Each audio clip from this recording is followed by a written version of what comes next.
Welcome to another episode of the Phenomenal Women Club podcast, the podcast where you'll hear women being unapologetically phenomenal every episode. I'm Jordan, your host and fellow traveller on this journey of self-discovery, growth and empowerment. Welcome back, guys. It's so good to have you lot back with me. You already know what I'm going to ask. I am going to ask you guys to do all the things. Follow us on TikTok, follow on Instagram, subscribe on YouTube, wherever you listen to this podcast. Also subscribe, comment, like. I love the engagement. I love the interaction. Please do all the things. Like, that'll be great. Obviously, this podcast is my little baby getting off the ground. Phenomenal women everywhere will benefit from this podcast. So do what you need to do. Share it with your friends, your family members, your colleagues. Like, do all the things, please, for this pod. But that's enough of me plugging everything. Let's jump into today's episode. So you guys already know that I love a Am I the Asshole Reddit post. Like, you guys know that every episode I try to kick off the episode with one. And this week's one that I found, I was like, what's going on? What's actually going on?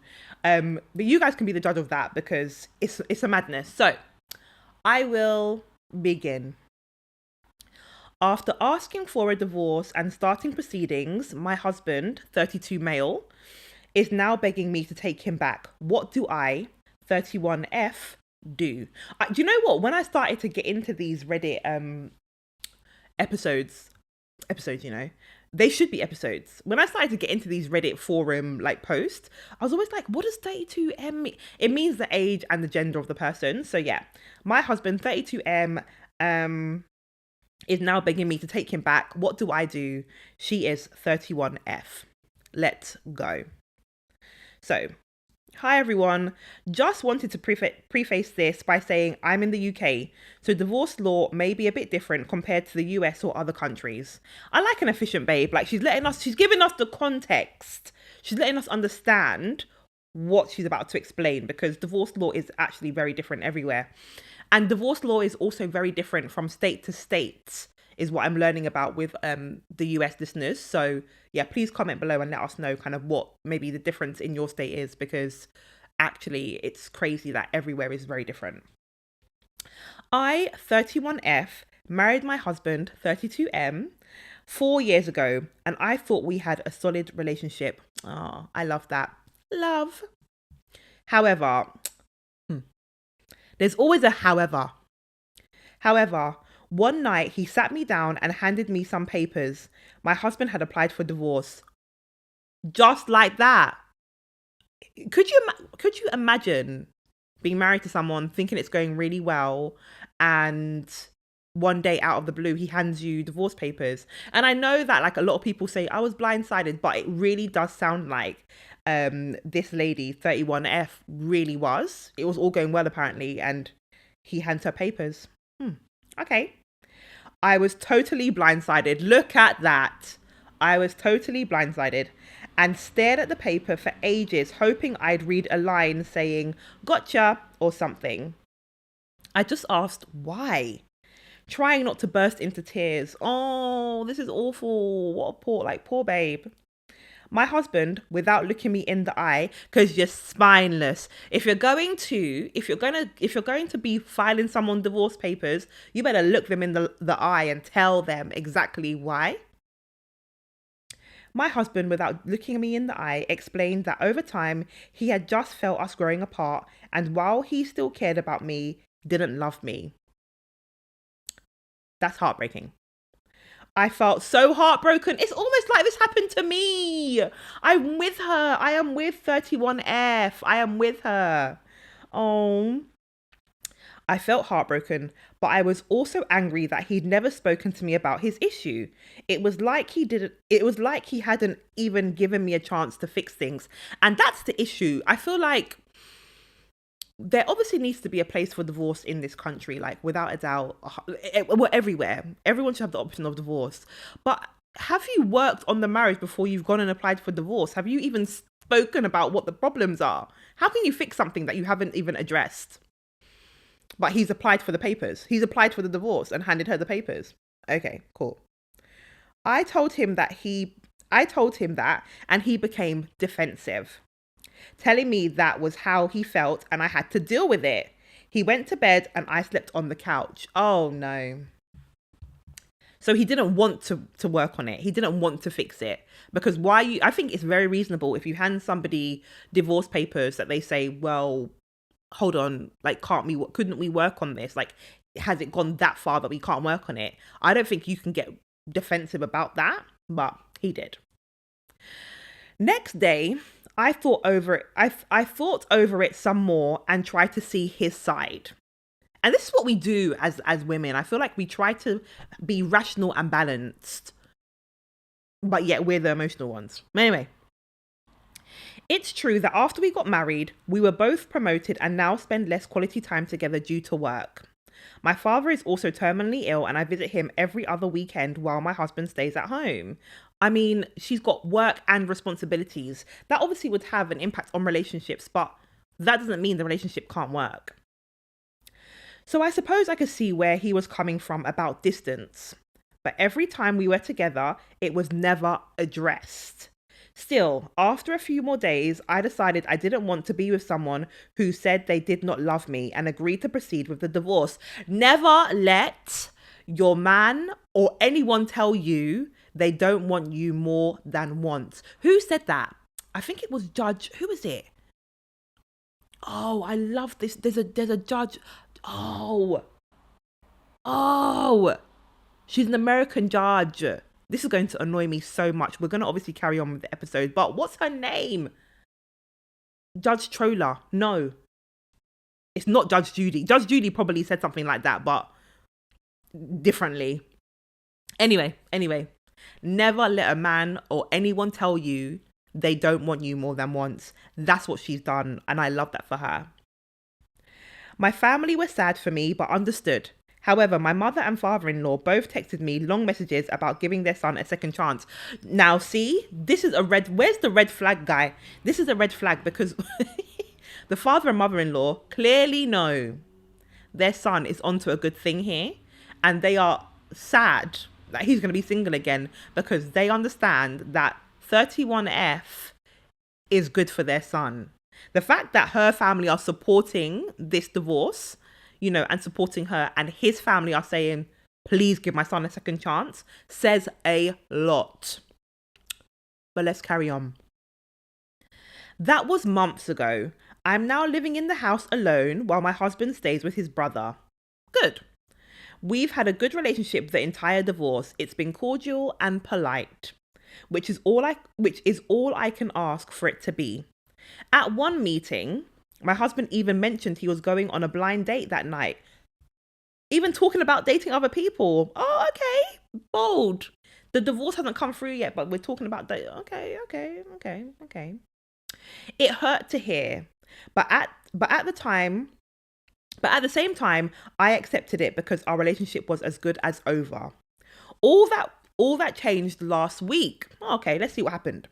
When my husband and brother showed up unexpectedly on the doorstep. My husband was crying and begging me to take him back. He kept saying he'd loved me all this time and had made a terrible mistake. What happened on the blind date? What I want to know is what happened on the blind date. The whole thing felt so weird, and I ended up telling them both to leave and close the door. I love a boundary, babe. Go and cry on someone else's doorstep. I have no time for this.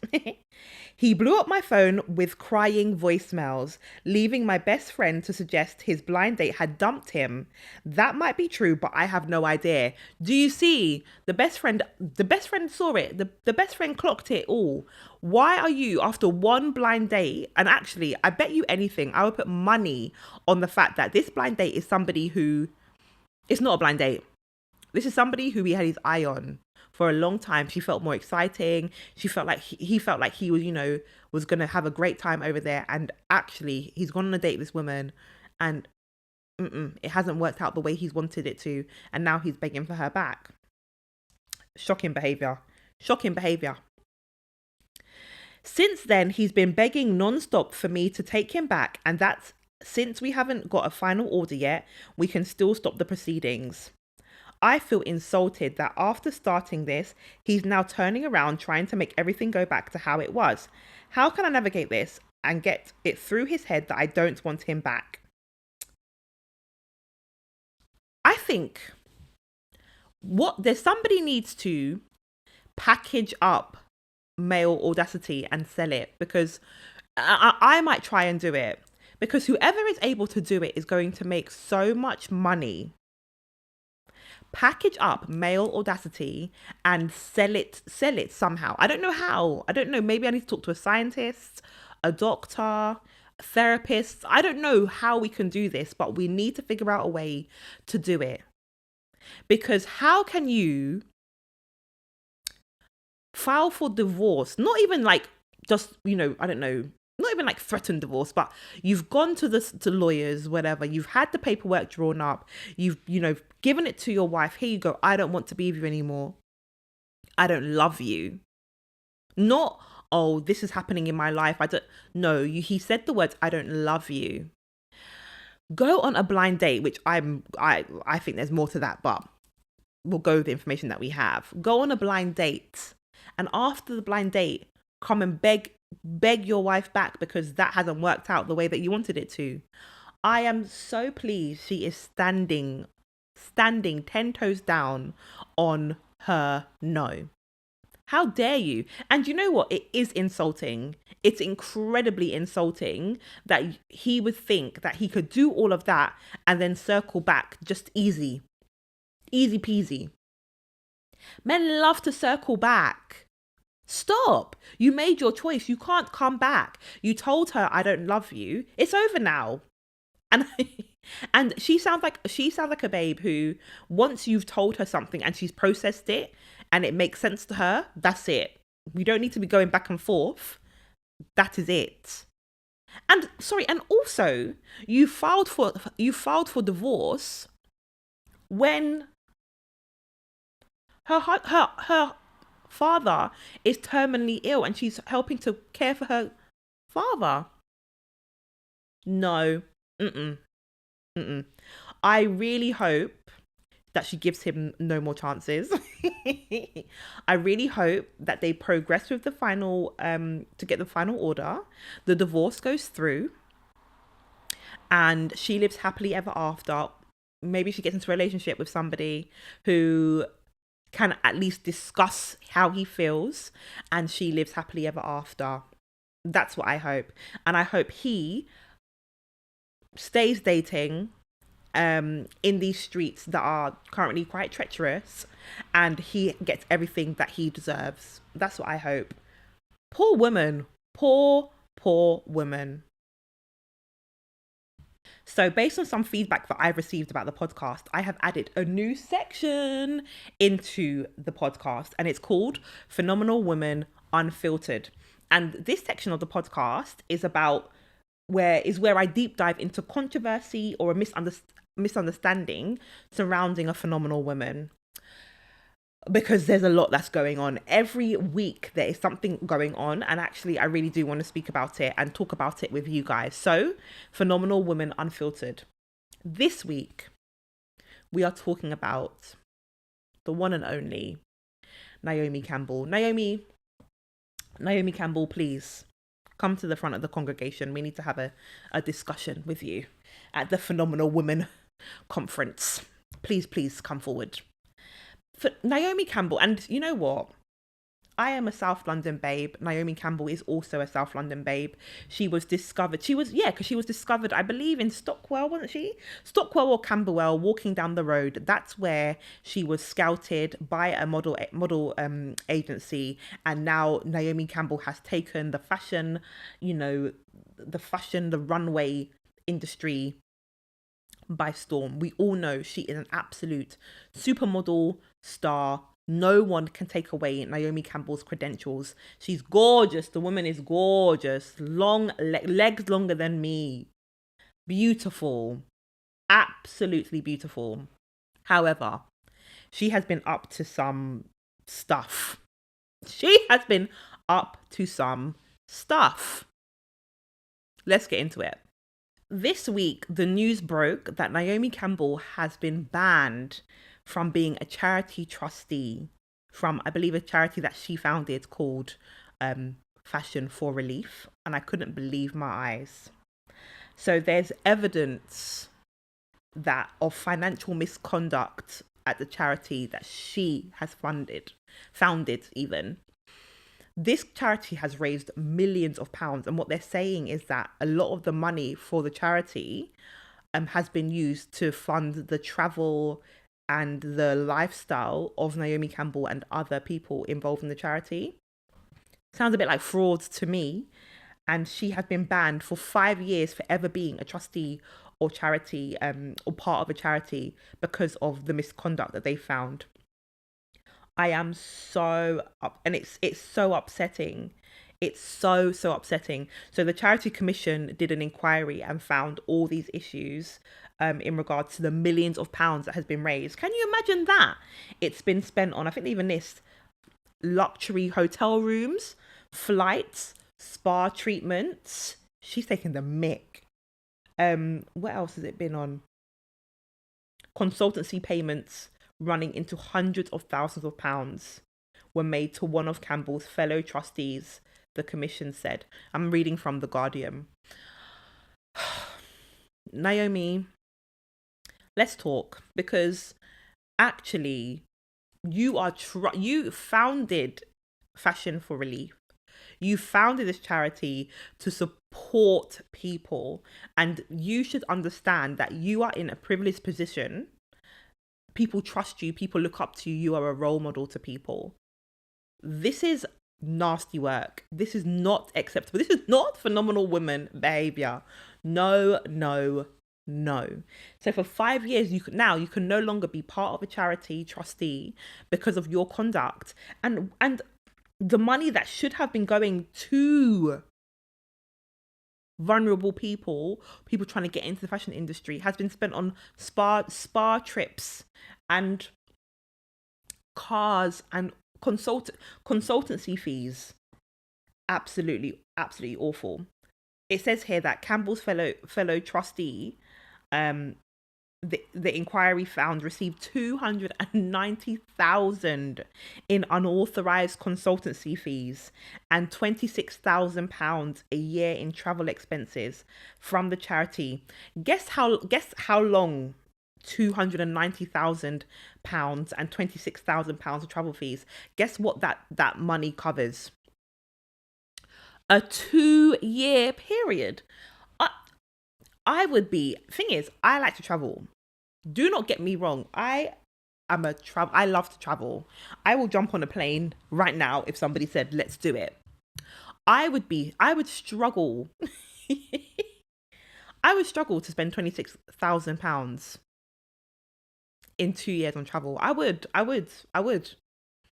struggle. I'd probably get past like 5,000 or 6,000. I'll be like, guys, no, let me not lie to you. I'll probably get past like 10,000 and be like, I don't know, guys, let's maybe use this money for the charity. Because I've traveled quite a bit and I'm feeling a bit traveled out at this point. 26,000. And another trustee has been banned for 4 years. The article goes on to say, Fashion for Relief has previously argued that it was not solely a fundraising charity, but also a platform for its high-profile fundraising events, encouraging donors to give directly to partners and charities and good causes. I really hope that Naomi has learned her lesson. I really hope that she takes some time to reflect upon her behavior, because this is incredibly embarrassing for her. I think it puts a stain on her name. I think it discredits her. And for somebody who's done so much for the face of fashion, somebody who's been so cutting edge, somebody who, she's a supermodel. Like, we don't really have, do we? I guess we do have supermodels now, but the era of supermodel, She was the face of that. What a shame that your legacy is now going to be tainted by the fact that you have misused funds for your charity. It's nasty work, Naomi. This is not phenomenal woman behavior. You got to do better, sis. Like, yeah. Guys, let me know what you think in the comments. Do you agree? Do you think that Naomi should be like forgiven? Do you think 5 years is long enough? Because I also was thinking like 5 years. Do you think a 5-year ban is long enough? Do you think there needed to be like pay the money back? Maybe she needs to pay some of that money back, because 290,000 to the trustee and 26 grand on traveling for the trustee. That money needs to come back from somewhere. That 5 years, there could be the charity commission could maybe be clawing some of those coins back. I don't know. But what an absolute shame. So each week I highlight a phenomenal woman who is making an impact in her community, breaking barriers, or inspiring others. This week, this is a controversial one. But this week I am nominating CARDI B as the phenomenal woman this week. Let's talk about it. It's been a tough few weeks for CARDI B. It's been a tough few months for CARDI B, actually. We know, maybe you guys don't follow her. If you live under a rock, CARDI B is a American rapper, artist. She has had some great songs, some great hits. WAP being one of them. You can search her, find out who she is. But over the last few months, there has been a lot going on. She's been pregnant with her third child with rapper Offset, and she divorced. She filed for divorce during the pregnancy. Nobody was very there's been a lot going on in that relationship. CARDI B and Offset have had a lot of on and off, their relationship is very on and off due to Offset's infidelity. Offset is outside in these streets cheating on CARDI. Now, initially, CARDI B sort of would kind of argue with the women, and then we saw CARDI B mature. I can say we saw her stop arguing with the women who were coming to her as a woman to tell her about everything Offset was doing. We saw her go quiet. We saw her break up with him a few times. They tried to, rekindle the relationship. I love I'm acting like this is one of my friends. They tried to rekindle the relationship. However, in the last few months, it got too much for her. And during her pregnancy with her third baby with him, she filed for divorce. And people were criticizing her for doing so. But when a woman's had enough, and she filed. Unfortunately, she had the baby maybe a month ago now. And everything kicked off again this week. Offset made some comments. CARDI B went on Instagram Live. She made some comments, and she's basically said that so what if she's been outside, having relations with other people during her pregnancy. At the end of the day, they've broken up. And then Offset said in a tweet that you guys are gonna have to find somewhere. Offset said, well, I don't even care. I don't even really like you. It's so schoolboy. I don't even care. I don't like you that much anyway. You're my, we've got 3 kids together. You're my baby mum. I won. Ooh, I said, that's an interesting turn of phrase. How interesting. Let's get into that. Why I am nominating CARDI B, now I've given you some of the background, is because although this has been going on, CARDI B flew out. She's just had a baby a month ago. I'm all for resting after you have babies. I think there needs to be rest, but CARDI B maybe doesn't agree. She flew out to Paris Fashion Week and has just been serving look after look after look after look after look after look, as if a week ago you weren't arguing, fighting, having this man who you have given, I think they've been together for about 10 years of your life, to disrespect and discredit you on the internet. As if all that wasn't happening, you've picked yourself up and you have gone to Paris Fashion Week and you have been doing interviews as if nothing has happened. The resilience, and having just had a baby, the resilience of this woman is amazing. It would have been enough for other people to say, do you know what, I might have to, maybe I'm going to cancel some of the shows, maybe I'm not going to go, it's all a bit hot right now, like maybe I should be at home. And so she said, no, I have a career, I'm booked and busy, I need to be in Paris. Where's my stylist? Where's my hairstylist? Where's my makeup artist?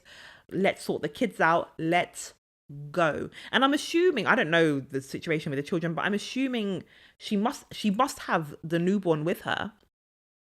So all of this also while you are caring for a newborn child. Now, don't get me wrong, I know that obviously people have teams, so I'm sure there are nannies on tap.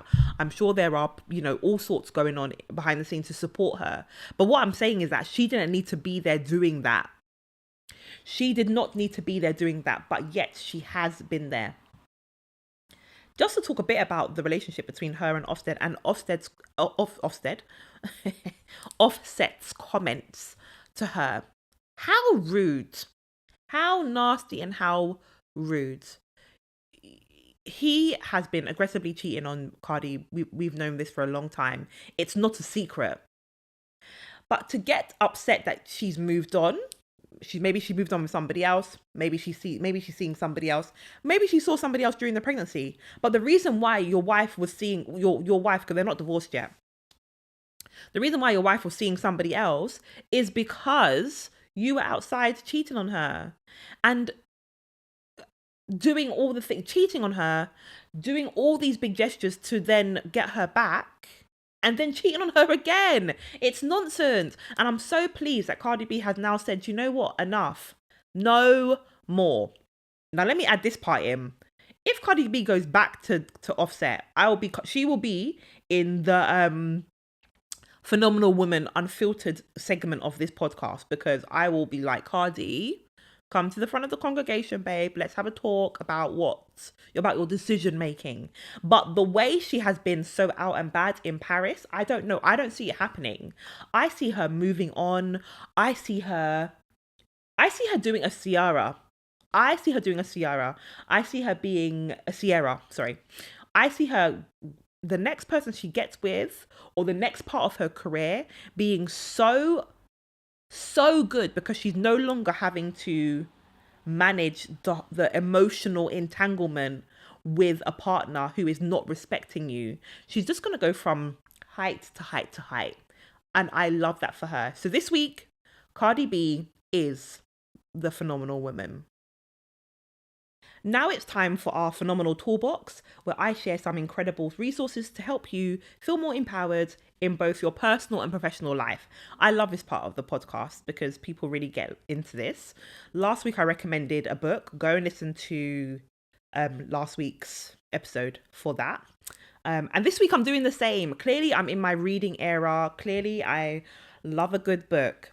This week I am going to be recommending Maya Angelou, Letter to My Daughter. It is such a good book. And if you lot know me, there's a poster of Maya Angelou up in my living room. I'm looking at it right now. She's my favorite. It's a series of short stories, Letter to My Daughter, which I absolutely think that there's 14 stories in here. Stories and not just stories, but also like, oh no, I'm lying to you. I'm so sorry. I was thinking 14 is actually not very, like, not a lot. There's 28 stories, but also like writings, like prose. Like, she's just written things down. You can really get an understanding of how Maya Angelou thinks. Obviously, her books are always brilliant, but it's such a lovely book, which really celebrates womanhood in all sorts of different ways. I love it. And especially like now, I don't know what the weather's like everywhere else, but I'm sitting here recording. It's raining outside. It's dark. It's gloomy. Yuck. This letter to my daughter is a great book to read on like a moody day. This is my recommendation. You guys know that I'm also like plowing through Brené Brown's Daring Greatly, but I'm like reading a few pages from this book as well, A Letter to My Daughter, every like few days, because I've read it a few times and I love it. So that is my recommendation to you guys. You know, go and get it wherever you get it. I'm not even going to plug, you know, all the places where you can buy books from, but you already know where you can get it from. Not until they start sponsoring the podcast. But yes, that is it for this week's episode. Thank you for tuning in again. Thank you guys. I'm getting a bit more engagement now. I'm interacting with people more. I love it. Thank you so much. If you've enjoyed this week's episode, you know what to do. Be sure to subscribe to the podcast so that you never miss an episode. Share it with your friends, with your family, with your colleagues. Share it with everybody who you think would benefit from listening to it. If you think there's somebody who you want to be celebrated, a phenomenal woman who you think would you know, you want to celebrate, maybe they're not getting the recognition, maybe they're very humble, they're very quiet about the things they're doing, but they're doing great things, please email me at info@the pwclub.com. The information is going to be in the bio.